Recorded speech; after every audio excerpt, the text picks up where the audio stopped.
వి gold trusted gold buyers తాకట్టులో ఉన్న బంగారాన్ని విడిపించి ఈ రోజు ఉన్న మార్కెట్ ధరకే కొనబడును. మరిన్ని వివరాలకు సంప్రదించండి 77107720. దారిద్ర్య రేఖకు దిగువగా ఉన్నటువంటి నిరుపేద మధ్యతరగతి కుటుంబీకులకు సామాజిక ఆరోగ్య భద్రత కల్పించాలన్న సదుద్దేశంతో తెలంగాణ ప్రభుత్వం రాజీవ్ ఆరోగ్యశ్రీ సేవలను అయితే కొనసాగిస్తుంది. ఈ పథకం కింద సుమారు 1800కు పైగా వైద్య సేవలను పొందేందుకు అవకాశం అయితే ప్రభుత్వం కల్పించింది. అయితే వారం రోజులుగా కూడా రాష్ట్ర వ్యాప్తంగా ఉన్నటువంటి ఆరోగ్యశ్రీ నెట్వర్క్ ఆసుపత్రుల్లో పూర్తిగా ఆరోగ్యశ్రీ సేవలు అయితే నిలిచిపోయాయి. దాదాపు ఏడాది కాలంగా తమకు రావాల్సినటువంటి బకాయిలను ప్రభుత్వం చెల్లించలేదంటూ ప్రైవేట్ ఆసుపత్రులన్నీ కూడా ఆరోగ్యశ్రీ సేవలను నిలిపివేస్తున్నట్లు కూడా ఫ్లెక్సీలు కూడా ఏర్పాటు చేసుకున్నాయి. ఇప్పటికే ఐపీ కావచ్చు, ఓపీ పేషెంట్స్ కూడా ఎక్కడ కూడా పూర్తి స్థాయిలో ఇబ్బంది పడుతున్నటువంటి పరిస్థితి అయితే కనిపిస్తుంది. ఎక్కడ చూసినా కూడా రోగులతో ప్రస్తుతం ప్రైవేట్ ఆసుపత్రులు కిటకిటలాడుతున్నాయి. ఆరోగ్యశ్రీ సేవలు ఎప్పుడెప్పుడు పునరుద్ధరింపబడతాయన్న ఆలోచనతో వాళ్ళంతా కూడా ఎదురు చూసినటువంటి సిచ్యువేషన్ ఉంది. ప్రస్తుతం మీకు ఖమ్మంలోని శ్రీరామ్ కిడ్నీ సెంటర్ ఆసుపత్రి వద్ద కూడా ఆసుపత్రి యాజమాన్యం ఒక ఫ్లెక్సీ కూడా ఏర్పాటు చేసింది. తాము ఇకపై ఆరోగ్యశ్రీ సేవలు కొనసాగించలేకపోతున్నామని అంటూ కూడా ప్రజలకు సవివరంగా ఈ విషయంపై తెలియజేస్తున్నామంటూ కూడా ఒక ఫ్లెక్సీని చూడొచ్చు. 2007లో ప్రభుత్వం పేద ప్రజలకు కార్పొరేట్ వైద్యం అందించాలన్న సదుద్దేశంతో ఆరోగ్యశ్రీ పథకంను ప్రవేశపెట్టింది. పేద ప్రజలకు ఉచితంగా ఓపీ సాయం, పరీక్షలు మరియు ఆపరేషన్ జరిగిన తర్వాత భోజనం తిరిగి వెళ్ళేటప్పుడు నగదు కూడా ఈ పథకం కింద ఇవ్వడం జరుగుతుందంటూ మనం ఆ ఫ్లెక్సీలో కూడా స్పష్టంగా చూడొచ్చు. ప్రైవేట్ ధర కన్నా కూడా సగానికి సగం తక్కువ ధరలో శస్త్రచికిత్సలు చేస్తున్నాము. కానీ గత సంవత్సరం నుంచి మార్చి నెల నుంచి ఆరోగ్యశ్రీ ట్రస్ట్ నుంచి అందవలసినటువంటి బకాయిలు రావడం లేదంటూ కూడా ఫ్లెక్సీలో స్పష్టంగా పేర్కొన్నారు. కానీ ఇన్ని రోజులు అనేక ఇబ్బందులు ఎదుర్కొని కూడా ఆరోగ్య సేవలు అందిస్తున్నాం. కానీ ఇక ఆసుపత్రిలో సిబ్బంది వేతనాలు, రోగుల భోజన సదుపాయం, మందుల ఖర్చులు, కరెంటు మరియు అనేక ప్రభుత్వ ట్యాక్సులు కట్టాలని పరిస్థితి ఏర్పడింది. ఆరోగ్యశ్రీ ట్రస్ట్ వారికి అనేక సార్లు విన్నవించినప్పటికీ ఏమీ ఉపయోగం లేకపోయింది. కావున తప్పనిసరి పరిస్థితులలో జనవరి నెల 10వ తేదీ నుండి రాష్ట్ర వ్యాప్తంగా ఆరోగ్యశ్రీ సేవలను నిలిపివేస్తున్నట్లు కూడా ఆరోగ్యశ్రీ నెట్వర్క్ ఆసుపత్రుల యాజమాన్యాలు స్పష్టంగా వెల్లడించిన పరిస్థితి. ఇప్పటికే దాదాపు 1800కు పైగా వైద్య సేవలను ఆరోగ్యశ్రీ కింద రోగులు పొందుతున్నటువంటి సిచ్యువేషన్ ఉంది. నిరుపేదలు, ప్రధానంగా దారిద్ర్య రేఖకు దిగువ ఉన్నటువంటి తెల్ల రేషన్ కార్డు కలిగినటువంటి రోగులు పూర్తి స్థాయిలో ప్రభుత్వం గుర్తించినటువంటి ఎంపానల్మెంట్లో ఉన్నటువంటి ఆరోగ్యశ్రీ నెట్వర్క్ ఆసుపత్రుల్లో ప్రస్తుతం సేవలు పొందుతున్నారు. అనేక శస్త్రచికిత్సలు కూడా ఆరోగ్యశ్రీ పథకం కింద చేయించుకుంటున్నారు. మనం చూడొచ్చు, రాజీవ్ ఆరోగ్యశ్రీ కింద ప్రతి కుటుంబానికి సంవత్సరానికి వైద్య సాయం 5 లక్షల నుండి 15 లక్షల వరకు పెంచినట్లు ఒక ఫ్లెక్స్ కూడా చూస్తున్నాము. మొత్తం 163 నూతన చికిత్సలు కూడా చేరిగాయి. మొత్తం 1835 చికిత్సలకు ఆరోగ్యశ్రీ కింద సేవలు అందిస్తున్నాయి. మొత్తంగా రాజీవ్ ఆరోగ్యశ్రీ పథకం మరింత బలోపేతం కొరకు 50% బడ్జెట్ 487.29 కోట్లు కూడా పెంచినట్లు, మొత్తం 1433 కోట్లు బడ్జెట్లు కేటాయించినట్లు ప్రభుత్వ లెక్కలు స్పష్టంగా అర్థమవుతున్నాయి. కానీ క్షేత్రస్థాయిలో మాత్రం రాష్ట్ర వ్యాప్తంగా అనేక కార్పొరేట్ ఆసుపత్రుల్లో పూర్తిగా ఆరోగ్య సేవలు అయితే నిలిచిపోయాయి. ఇప్పటికే ప్రభుత్వం విడతల వారీగా ఆరోగ్యశ్రీ నెట్వర్క్ ఆసుపత్రుల యాజమాన్యాలతో చర్చలు జరుపుతున్నప్పటికీ అవి సఫలం కాకపోవడంతో, బకాయిల చెల్లింపు కూడా విడుదల కాకపోవడంతో పూర్తి స్థాయిలో ఆరోగ్యశ్రీ నెట్వర్క్ ఆసుపత్రుల యాజమాన్యాలు కీలకమైనటువంటి నిర్ణయం తీసుకున్నాయి.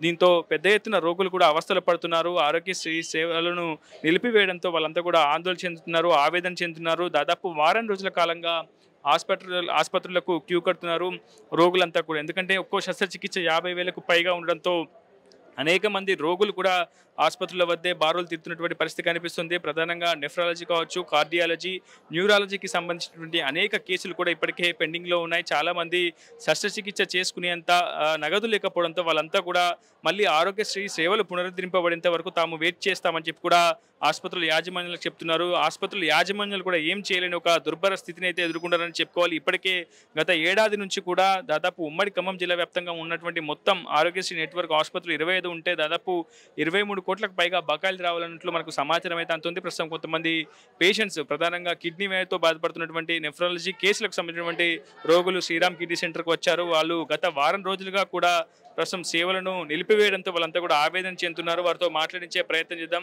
మీ సమస్య ఏంటి? అసలు ఆరోగ్యశ్రీ కింద మీరు సేవలు పొందేందుకు వచ్చారు? ఎంతకాలంగా ఆసుపత్రికి వచ్చి వెళ్తున్నారు? ఇప్పుడు 10 రోజుల నుండి వచ్చి వెళ్తున్నామండి.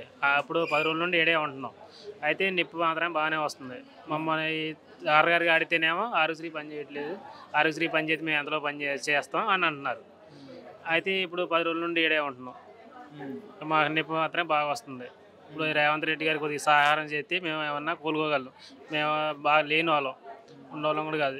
ఈ పూటకి ఆ పూట తెచ్చుకొని తినేవాళ్ళం. డబ్బులు అంటే 50,000 రూపాయలు అంటే ఆడబెట్టాము మేము. ఎందుకంటే ఈ ఆరోగ్యశ్రీ పని చేస్తుందని ఇక్కడికి వచ్చాం. 7 నుండి పని చేయట్లేదు కాబట్టి ఇక్కడ 10 రోజుల నుండి ఏడే ఉంటున్నాం. మీరు ఎక్కడి నుంచి వచ్చారు బాబు? ఇక మాది ఎర్లపూడి నుంచి వచ్చినాం సార్. మా దగ్గర డబ్బులు లేవు. మీకేంటి సమస్య? మాది కిడ్నీ ప్రాబ్లమే. స్టోన్ వచ్చింది, 14 సైజు వచ్చింది. మా దగ్గర డబ్బులు లేక 10-15 రోజులు ఏడే ఉన్నాం. మా దగ్గర ఇంటికి పోవడం ఛార్జీ కూడా లేవు. ఆ పొజిషన్లో ఉన్నాం. మాది అసరాపేట నుండి వచ్చాం. కొత్తగూడెం జిల్లా అసరాపేట జిల్లా. ఇక అక్కడ నుండి వచ్చి ఇక 10 రోజుల నుండి ఏడే ఉంటున్నాం.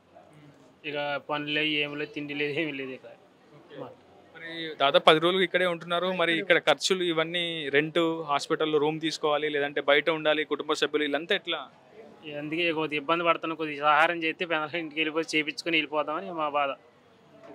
అదే ఇక్కడ ఉంటాం సార్. ఇచ్చేసేది ఏముంది? మీరు ఎక్కడి నుంచి వచ్చారు? మీరు సత్పిల్లండి మాది. ఇక కిడ్నీలు ప్రాబ్లం వల్లే వచ్చినాం. ఆర్ఎస్ కార్డు అనుకొని వచ్చినాం. ఇక్కడ ఆర్ఎస్ కార్డు లేదు. మేము ఎటు చూపించుకునే పరిస్థితి లేకపోయింది. మరి చూపించుకుంటాక డబ్బులు లేక అటు ఇటు ఎత్తుకోవడం ఈ గంటలు ఉంటున్నాం మేము. ఇక్కడ 3 రోజులు వచ్చి. అది మరి ఏం చెప్తున్నారు హాస్పిటల్ యాజమాన్యం, డాక్టర్ గారు ఏం చెప్తున్నారు మీకు? ఏం చెప్తున్నారు డాక్టర్ గారు? ఇప్పుడు ఆర్ఎస్ కార్డు లేదు, మరి ఏది తీపియాలని డబ్బులే కావాలంటున్నారు. మేమే ఆ ఛార్జీలతోనే వచ్చినాం. ఇక్కడికి వచ్చి చూపించుకుని వచ్చినాం. ఆర్ఎస్ కార్డు చెల్లదో ధర్నా జనాలు అన్నారు. ఆ నెలకి మేము ఇక చూస్తున్నాం. రూపాయి కోసం చూస్తున్నాం. మరి ఏం చేయాలి? మరి రూమ్ ఇచ్చారు, ఉంటున్నాం. మరి వడ్డీ తెచ్చుకున్న డబ్బులతో తింటున్నాం. ఇద్దరిని వచ్చినాం. కానీ మరి ఇక్కడ లేదనుకుంటే మరి మా పితపలు మేము చూసుకోవడానికే నిండు చచ్చేవాళ్ళమే. ఇప్పుడు ఇక్కడికి వచ్చి నువ్వు ఎటు కాకుండా రూపాయలు చేతులు, మేము పోయే దారి లేదు. తిండికి తింటున్నాం. ఇక అంతే ఉంది. మీరు ఎక్కడి నుంచి వచ్చారండి? ఆపరేషన్కే వచ్చినామండి. ఆపరేషన్ చేయాలండి. మాకు డబ్బులు తెచ్చుకోలేదండి. ఆర్ఎక్సీ కార్డు మీద చేస్తారని. ఏం ఆపరేషన్? కిడ్నీ రాళ్ళు. ఎన్ని రోజులు అవుతుంది వచ్చి మీరు? మొన్న వచ్చిన ఈ పని చేయట్లేదు అన్నారు ఆర్ఎక్సీ కార్డు.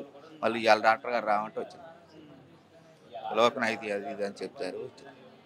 సో ఏం చెప్తారు మీరు? ఏం కోరుకుంటారు ప్రభుత్వం? ఏం కోరుకుంటామంటే ఇప్పుడు ఆరోగ్యశ్రీ కొద్దిగా ట్రైక్లో ఉంది కాబట్టి కొద్దిగా తెరిస్తే మేము చేయించుకొని నిరసనగా ఇంటికి వెళ్తామని. కొద్దిగా ఆపరేషన్ చేయించితే రేవంత్ రెడ్డి గారు కొద్దిగా బాగుంటాడు. మాకు ఆపరేషన్ చేయించాలి, అంతే కావాలి మాకు. దగ్గర కూడా సార్ మళ్ళీ చాలా దూరం నుంచి వచ్చినాం. మళ్ళీ అడిగి మేము మాకు రూపాయి ఆధారం లేదు, తినడానికి ఏమి లేవు, తాగడానికి ఏమి లేదు, చేతులు డబ్బులు లేకుండా సార్. ఆధార్ కార్డు దాని మీద నమ్ముకొని వచ్చినాం. ఆధార్ కార్డు మీద నుంచి ఆధారం లేదు. మరి అది మా పరిస్థితి.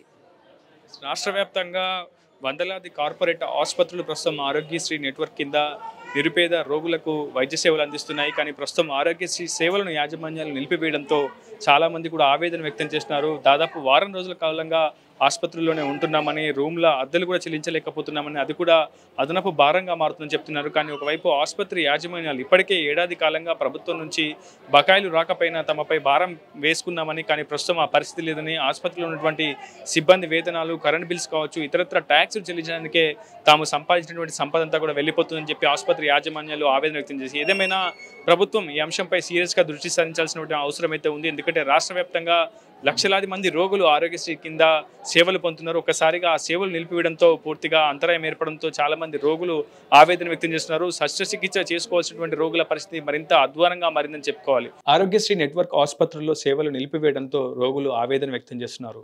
తక్షణమే సేవలను పునరుద్ధరించాలని కూడా ప్రభుత్వాన్ని వేడుకుంటున్నారు. మరోవైపు ఆసుపత్రుల యాజమాన్యాలు మాత్రం ఇప్పటికే ఏడాది కాలంగా తామంతా భారాన్ని మోస్తూ వస్తున్నామని, ఇప్పటికైనా బకాయిలు చెల్లిస్తే తాము మళ్ళీ సేవలను వెనువెంటనే పునరుద్ధరిస్తామని చెప్తున్నారు. మనకు అందుబాటులో ఆరోగ్యశ్రీ నెట్వర్క్ ఆసుపత్రులకు సంబంధించినటువంటి సెక్రటరీ డాక్టర్ కె గురునాథం గారు ఉన్నారు. ఆయన అడిగి మరిన్ని విషయాలు తెలుసుకునే ప్రయత్నం చేద్దాం. సార్, పరిస్థితి ఏంటి అసలు? గ్రౌండ్ రియాలిటీ ఏంటి? చాలామంది పేషెంట్స్ కొన్ని వారం రోజులుగా ఇక్కడే ఉంటున్నామని చెప్తున్నారు. ఒకవైపు వాళ్ళకి అద్దె గదుల్లో కూడా అద్దె కూడా చెల్లించలేని పరిస్థితి, అసలు ₹1 కూడా లేదు తమ వద్దంటూ కూడా ఆవేదన వ్యక్తం చేస్తున్నారు, కన్నీరు మున్నీరు అవుతున్నారు. అసలు ఏం జరుగుతుంది? గ్రౌండ్ రియాలిటీ ఏంటి సార్? మాకు ఆరోగ్యశ్రీ పేమెంట్స్ రెగ్యులర్గా రావట్లేదు. ఇంతకుముందు అంటే 2-3 మంత్స్కి ఒకసారి ఇస్తూ ఉండేవాళ్ళు. ఈ మధ్య అసలుకి కొంతకాలం నుంచి 11 నెలల వరకు పెండింగ్ పడ్డాయి. మాకు 11-11.5 నెలల దాకా పెండింగ్ పడ్డాయి. దాని గురించి మేము గవర్నమెంట్కి రిప్రజెంట్ ఇచ్చిన తర్వాత ఒక 45 రోజులకు 2 నెలలకు డబ్బులు అయితే ఇచ్చారు. ఆ డబ్బులు మాకు ఏమొచ్చి మాకు పెండింగ్ డ్యూస్ కొంతగా షాప్ వాళ్ళకి కానీ ఇవ్వాల్సి వస్తాయని మాకు వాళ్ళకి ఏం తెలియట్లేదు. కనీసం ఇప్పుడు ఉన్న అవుట్ స్టాండింగ్ అమౌంట్లో ఒక 50% అన్న డ్యూస్ క్లియర్ చేస్తే కనుక మాకు అది వెసులుబాటు ఉంటుంది. మళ్ళీ 2-3 మంత్స్ దాకా మాకు పేమెంట్స్ రాకపోయినా సరే మాకున్న వాటితో మేము ఆరోగ్యం కంటిన్యూ చేయొచ్చు. ఇప్పుడు ఈ పేమెంట్స్ రాకపోవడం వల్ల మాకు చాలా ఇబ్బందిగా ఉంది. హాస్పిటల్ రన్ చేయాలంటే ఎంప్లాయీస్ శాలరీస్ ఇవ్వాలి, మందులకి పేమెంట్స్ ఇవ్వాలి, మిగతా స్టాండ్స్ డిస్పోజల్స్ ఉంటాయి. ఇవన్నీ ఎక్స్పెన్సివ్ కదా, వాళ్ళు ఇన్ని రోజులు ఆగరు కదా. ఏదో మా మీద గుడ్ విల్ కొద్దీ 5-6 నెలలు అవుతారు. ప్రతిసారి ఇలా పోస్ట్ పోన్ చేస్తామంటే వాళ్ళు కూడా అది లేదు ఇది లేదు పెండింగ్ పెడతా ఉంటారు. ప్రభుత్వం చెప్తుంది ఇప్పటికే దశల వారీగా చర్చలు చేస్తూ వస్తున్నాం, మధ్యలో కొంత సఫలీకృతమైన చర్చలను కూడా చెప్పారు, కొంత బకాయిని కూడా తాము చెల్లించాము, కానీ ఎందుకు మళ్ళీ ఆరోగ్యశ్రీ నెట్వర్క్ ఆసుపత్రులు ఇట్లా ప్రవర్తిస్తున్నాయని ఒక అంశం తెరమింది. బకాయిలు ఉన్న 11 నెలలు సుమారుగా ఉంటే ఒక 45 2 నెలలకు ఇచ్చారు. అది చాలా తక్కువ. అట్లీస్ట్ 50% బకాయిలను మాకు క్లియర్ చేస్తే మాకు కొంతవరకు అటు 2-3 months దాకా మాకు వెసులుబాటు వస్తుంది ఏమైనా చేయాలన్నా సరే. రెండోది ఈ బకాయిలు ఒకటే కాదు, మిగతా కొన్ని సర్వీస్ కాంట్రాక్ట్లో కొన్ని యూనిలేటర్గా గవర్నమెంట్ వైపు పూర్తిగా ఫేవరబుల్గా ఉన్నాయి. దాని గురించి ఇప్పుడు మా ఒపీనియన్ కూడా తీసుకోవాలని రిక్వెస్ట్ చేస్తున్నాం. మీరు దాదాపు శస్త్రచికిత్సలు ఎక్కువ సంఖ్యలో చేస్తుంటారు. సో ఆరోగ్యశ్రీ కింద మన హాస్పిటల్కి సంబంధించి ప్రతిరోజు సగటున ఎన్ని శస్త్రచికిత్సలు చేస్తారు సార్ ఆరోగ్యశ్రీ కేసెస్? మా దగ్గర రోజుకు 4-5 కేసులు 5-6 కేసులు రోజుకి చేస్తూ ఉంటాం. లాస్ట్ ఈ 10 days అదొక 30-40 ఆపరేషన్లు అయిపోయినాయి. ఈ ఫైల్స్ అన్నీ కూడా ఈ ఆపరేషన్ కోసం వెయిట్ చేస్తున్న పేషెంట్లే. అందరూ రోజు ఫోన్ చేస్తున్నారు. మొన్న పోయిన వారం 2-3 days హాస్పిటల్లో ఉంచాము. ఇంక ఎప్పుడు కాలాపో తెలియదు కాబట్టి అందరూ ఇంటికి పంపించేసా. ఇవాళ రేపు వాళ్ళందరూ రెడీగా ఉన్నారు రావటం కోసం. ఇప్పుడు మాకన్నా వాళ్ళు ఎక్కువ ఆతరంగా టీవీ చూస్తూ ఉంటారు, ఎప్పుడు కాలపోద్దా వెంటనే అడ్మిట్ అవుతా. పొద్దున్న చాలా ఫోన్లు వచ్చినాయి. మేము సాయంత్రం ఇన్ఫామ్ చేస్తాం, అప్పుడు దాకా రేపొద్దు అని చెప్పాం. సో చాలామంది పేషెంట్ అయితే సఫర్ అవుతున్నారు. ఈ కొంతమంది డబ్బులు ఉండి చేయించుకోవడానికేమో వెయిట్ చేస్తున్నారు. మరి ఎమర్జెన్సీ అయితే ఒకళ్ళు డబ్బులు వెయిట్ చేయించుకుంటున్నారు తప్ప ఆల్మోస్ట్ 90% ఆపరేషన్ అంతా అయిపోయినాయి. బకాయిల చెల్లింపుకు సంబంధించి కావచ్చు, మీ ప్రతిపాదనల విషయంలో వైద్య ఆరోగ్య శాఖ ప్రభుత్వం సానుకూలంగా స్పందిస్తుందన్న నమ్మకం ఉందా సార్? అంటే ఈరోజు హెల్త్ మినిస్టర్ గారు టాక్సీ పిలిచారు సాయంత్రం 5:30కి. ఈ హెల్త్ మినిస్టర్ గారి నుంచి అన్న ఒక కాంక్రీట్ ఎవిడెన్స్ మనకి అన్న ఇస్తామని అష్యూరెన్స్ ఇస్తే కనుక బహుశా ఈరోజు కాలాపు చేయడానికి అయితే మేము స్వచ్ఛతగా ఉన్నాం. మాకేం స్ట్రైక్ చేయటం ఏమంత హ్యాపీనే కాదు. ఇంకా పేషెంట్లు అందరూ సఫర్ అవుతున్నారు కదా. ఫైనల్గా పేషెంట్ సఫర్ అవ్వకూడదు, మా అంబిషన్ పేషెంట్ సఫర్ అవ్వకూడదు. అందుకని పేషెంట్ పాయింట్ ఆఫ్ వ్యూలో చూసుకున్నా సరే, మా హాస్పిటల్ రన్ చేయాలనుకున్న పాయింట్ ఆఫ్ వ్యూలో సరే, గవర్నమెంట్ సరే డెసిషన్ తీసుకుని కనుక ఇవాళ ఏమన్నా హెల్త్ మినిస్టర్ గారు అష్యూరెన్స్ ఇచ్చి పేమెంట్స్ కొంత రిలీజ్ చేస్తే మాకు ఇబ్బంది లేకుండా ఉంటుంది. మొత్తంగా ఖమ్మం జిల్లాలో దాదాపు 1-2 ఆసుపత్రులు మినగా మొత్తం ఆరోగ్యశ్రీ నెట్వర్క్ పరిధిలో ఉన్నటువంటి అన్ని ఆసుపత్రుల్లో కూడా ఆరోగ్యశ్రీ సేవలను అయితే ప్రస్తుతం నిలిపివేశారు. ఖచ్చితంగా బకాయిల చెల్లింపు విషయంలో కావచ్చు, తాము చేసినటువంటి ప్రతిపాదన విషయంలో ప్రభుత్వం సానుకూలంగా స్పందిస్తే బాగుంటుందన్న ఒక అభిప్రాయాన్ని కూడా ఆసుపత్రి యాజమాన్యాలు వ్యక్తం చేస్తున్నాయి. ఎందుకంటే దాదాపు కోట్ల రూపాయల బకాయిలు కావడంతో ఆసుపత్రి యాజమాన్యాలు కూడా ఆ భారాన్ని భరించలేనటువంటి స్థితిలో ఉన్నాయి. ఒకవైపు సిబ్బంది వేతనాలు, కరెంట్ బిల్స్ కావచ్చు, ఇతరత్ర ట్యాక్స్ మొత్తం కూడా చెల్లించలేకపోతున్నామని, ఇప్పటికే అదనపు భారాన్ని మోస్తూ వస్తున్నామని చెప్తున్నారు. ప్రభుత్వం అటు రోగుల విషయంలో సానుకూలంగా స్పందించి వెంటనే ఆరోగ్యశ్రీ సేవలను పునరుద్ధరించేస్తూ పాటు అటు ఆసుపత్రి యాజమాన్యాల విషయంలో కూడా సానుకూలంగా వ్యవహరించాలని చెప్పైతే కోరుతున్నారు ఆసుపత్రి యాజమాన్యాలు. నేను డాక్టర్ ప్రసాద్ అండి, ఆర్థోపెడిక్ సర్జన్ని, సృజన ఆర్థో యాక్సిడెంట్ కేర్ హాస్పిటల్ నుంచి ఖమ్మంలో. ఆరోగ్యశ్రీ సేవలు ప్రస్తుతం నిలిపేయడం జరిగింది. ఎందుకనంటే గత ప్రభుత్వం మాకు కొంత పెండింగ్తో దిగిపోయారు. కానీ తర్వాత ప్రభుత్వం కూడా మమ్మల్ని పెద్దగా పట్టించుకోకపోవటం వల్ల ఆ పెండింగ్ అనేది దాదాపుగా 11.5 నెలలకు పెరిగింది. మేము స్ట్రైక్ నోటీస్ ఇచ్చే నాటికి దాదాపుగా 11.5 నెలల బకాయిలు మాకున్నాయి. స్ట్రైక్ నోటీస్ ఇచ్చిన తర్వాత ప్రభుత్వం 1 నెలన్నర బకాయిలు విడుదల చేశారు. కానీ అయినా కూడా ఈరోజు మాకు 10 నెలల బకాయిలు ఈరోజు ఇంకా అక్కడ ఆరోగ్యశ్రీ ట్రస్ట్ నుంచి మాకు రావాల్సింది. ఇటువంటి పరిస్థితుల్లో మేము సాధ్యమైనంత వరకు మా ఓపిక కొద్దీ మేము అప్పులు తెచ్చైనా మా పిల్లలు కొంతమంది ఏదైతేనేమో మొత్తం మీద బకాయిలు పెంచుకుంటూ అయినా సరే సేవలు అందిస్తూనే ఉన్నాం. ఏ రోజు కూడా మేము మాకు ఇది గిట్టుబాటు అవ్వట్లేదని కానీ లేకపోతే అనలేదు. ఇది కాక ఇంకొక విషయం ఏంటంటే, మాకు 2011లో పెంచినటువంటి ఆరోగ్యశ్రీ రేట్లు 2011 నుంచి ఈ రోజు వరకు దాని రివిజన్ అనేది జరగలేదు. దాని రివిజన్ జరగకపోతే 11 సంవత్సరాల నుంచి కూడా 13 సంవత్సరాల నుంచి కూడా మేము దాదాపుగా అదే రేటుకి చేసుకుంటూ వస్తున్నాం. మాకు నష్టమైన కష్టమైన పేద ప్రజలకు ఉచితంగా వైద్యం అనేది ఒక గవర్నమెంట్ తీసుకున్న మంచి చర్య. దీన్ని కంటిన్యూ చేయాలి. రాజశేఖర రెడ్డి గవర్నమెంట్ తీసుకున్నటువంటిది, దాన్ని కంటిన్యూ చేయాలని చెప్పి పాత ప్రభుత్వం మా మీద సీతకన్ను వేసినా కూడా సవత్తల్లి ప్రేమ చూపించినా కూడా మేము నడిపించుకుంటూ వచ్చాం. కానీ కాంగ్రెస్ గవర్నమెంట్ వచ్చాక మాకు ఎంతో కొంత రాజశేఖర రెడ్డి గారికి సంబంధించినటువంటి కాంగ్రెస్ ప్రభుత్వం కాబట్టి ఈ రోజున మాకు న్యాయం జరుగుద్దని చెప్పేసి గత సంవత్సర కాలంగా ఎదురు చూస్తూనే ఉన్నాం. అయినా కూడా మా బకాయిలు ఎంతో కొంత పెరిగినాయి తప్ప అది తగ్గలేదు. తగ్గకపోగా ఇంకొక విషయం ఏంటంటే మా రేట్లు 13 సంవత్సరాల నుంచి అంతే ఉన్న వాటిని రివిజన్ కావాలని అడిగినప్పుడు కొన్ని ప్యాకేజీలు మటుకే రివిజన్ చేశారు, మిగిలిన అన్నీ చేయలేదు. అంటే ఫర్ ఎగ్జాంపుల్ ఒక చిన్న ఇది, దీంట్లో పాలిట్రామాను ఆర్థోపెడిక్స్ అని 2 ఉంటాయి. పాలిట్రామాలో ఒక్క ఎముకది లాంగ్ బోన్ ఫిక్సేషన్ అంటారు, దాన్ని 30,000 ఉన్నదని 40,000 చేశారు. కానీ అది సరైనటువంటి ఏమంటారు రివిజన్ కాదు, అంటే శాస్త్రీయ ప్రకారం చేసినటువంటి రివిజన్ కాదు. 13 సంవత్సరాల్లో ఇన్ఫ్లేషన్ లెక్క వేసుకున్నా కూడా ఇంకా ఎంతకన్నా ఎన్నో రెట్లు పెరగాల్సినటువంటి అవసరం ఉంది. అట్లానే ఆర్థోపెడిక్ సైడ్ కొన్ని ఎమర్జెన్సీ కేసులు ఉంటాయి, అంటే ఎమర్జెన్సీలో ఎక్స్టర్నల్ ఫిక్సేటర్ అంటాం, దాని ప్యాకేజీ అదే రకంగా 25,000కి మిగిలిపోయింది, అంతేగాని అది పెరగలేదు. అంటే ఎమర్జెన్సీలో వచ్చే పేషెంట్ని తీసుకోవాలి అంటే అర్ధరాత్రి అపరాత్రి వస్తాడు, అప్పటికప్పుడు ఆపరేషన్ చేయాల్సి ఉంటుంది. ఇది కాక రెండో ఎముక ఉంటుంది, ఇప్పుడు ఒక ఎముక ఇరిగి రాడు, ఒక్కోసారి చాలాసార్లు రెండో ఎముక కూడా విరిగి వస్తాడు, మూడో ఎముక కూడా ఇరిగి వస్తాడు. ఈ 2-3 ఎముకలు ఇరిగినప్పుడు పేషెంట్ చాలా సీరియస్ కండిషన్లో వస్తాడు. ఒక ఎముక ఇరిగినప్పుడు వచ్చే మనిషి పరిస్థితికిను 3 ఎముకలు 4 ఇరిగినప్పుడు 4 ఎముకలు విరిగినప్పుడు ఉండేటువంటి మనిషి పరిస్థితికిను చాలా తేడా ఉంటుంది. కానీ గవర్నమెంట్ ప్రభుత్వం ఏ రకంగా దీన్ని నిర్ణయించిందని అంటే మొదటి దానికి 40,000 చొప్పున, అంతకుముందు 30,000, ఇప్పుడు 40,000 చేసినా కూడా రెండో ఎముకకు 11,500 మాత్రమే ఇస్తుంది. ఏంటంటే ఇవన్నీ ఒక్కసారి చేసేయే కదా అంటారు. అంత మాత్రాన పేషెంట్ యొక్క శారీరక పరిస్థితి ఇంకా వర్స్ట్గా ఉన్నప్పుడు మేము దాన్ని తీసుకోవాలా వద్దా, ఇది మా ఇంకో ప్రశ్న. సో ఒక చేతిలో 2 ఎముకలు ఇరగటం వేరు, ఒక చెయ్యి, ఒక కాలు, ఇంకో తుంటి, ఇంకెక్కడో దెబ్బలు ఉండటం అనేది వేరు. ఈ మనిషి పరిస్థితి సీరియస్గా ఉంటుంది. అలాంటప్పుడు ఆ సీరియస్ పేషెంట్ని మేము రివైవ్ చేయడానికే బోల్డంత టైం పట్టుద్ది, రివైవ్ అవ్వకపోవచ్చు, చనిపోవచ్చు. ఈ రిస్కులన్నీ కూడా తీసుకుని మేము రెండో ఎముకకు 11.5, మూడో ఎముక కూడా 11.5, అది పోనీ ఇప్పుడేమైనా రివిజన్ చేశారంటే అది ఇప్పుడు కూడా రివైజ్ చేయలేదు.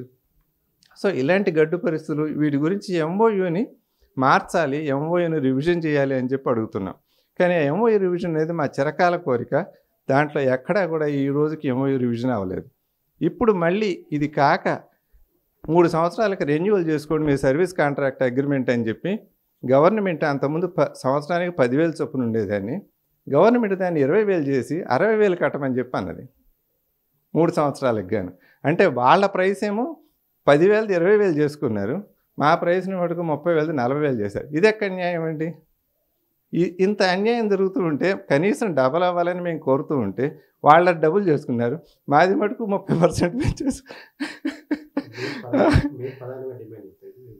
మా మెయిన్ ప్రధాన డిమాండ్లు ఇవే. మాకు రివిజన్, ఎంఓయూ రివిజన్ అవ్వాలి, మా ప్యాకేజీలు రివైజ్ అవ్వాలి, ఉన్న బకాయిలు చెల్లించాలి.